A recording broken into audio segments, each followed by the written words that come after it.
On the 10th of May 1940, Churchill became Prime Minister. Churchill, who had long cherished a vision of himself leading Britain through crisis, now saw his vision come true. But the tide of war was just about to turn against him. The very same day as Churchill took up his new post, Hitler invaded France. Britain now stood alone against the Nazis. But there were two sides to Britain's wartime leader: a public image of strength that concealed inner weaknesses. In public, Churchill was the perfect defiant leader with his inspirational speeches. We shall fight on the beaches, we shall fight on the landing grounds, we shall fight in the fields and in the streets, we shall fight in the hills, we shall never surrender. In September 1940, the German blitz of Britain's cities began, and Churchill used all his energy and charisma to boost the morale of the British people.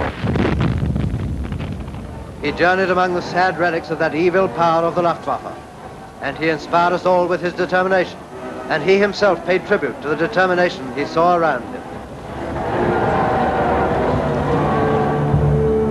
But behind the scenes, in the war room, Churchill's influence on the direction of military operations continued to show some of the hallmarks of the Norway campaign. He's almost like a Catherine wheel. He sparks off ideas, but doesn't himself appear to know which is the good one, or indeed whether any of them are good. You have not only Norway before he becomes Prime Minister, you have Greece and Crete in 1941, you have Operation Torch, the invasion of North Africa in 1942, you have the attack on Sicily, Operation Husky in 1943. So I think Churchill's obsession, and I think it's not too strong a word, with military sideshows certainly could have led to a diversion of military effort. Hundreds of thousands of Allied troops lost their lives in these campaigns. Churchill thrived on action, but experts now question whether this led to good strategic decisions. Churchill's narcissistic character required crisis and challenge and risk-taking even. And part of the narcissist is having the confidence things will work out, which sometimes lead to the bold actions which end up being seen as remarkable historical strokes, but sometimes leads to miscalculations. By the end of 1941, the war cabinet was changing. The Americans entered the war in December 1941, and now stronger men tried to stand up to Churchill. The American General Marshall and the new British Chief of the Imperial General Staff, General Alan Brooke.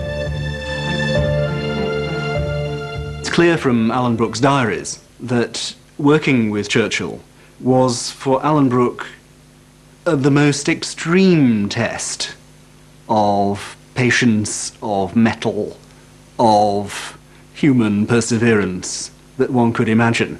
Not waging war against the enemy, mark you, but waging war with Winston Churchill as Prime Minister.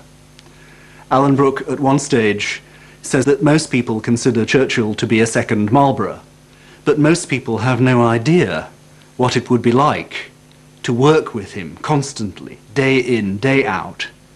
And most people do not know what a menace, in fact, he was.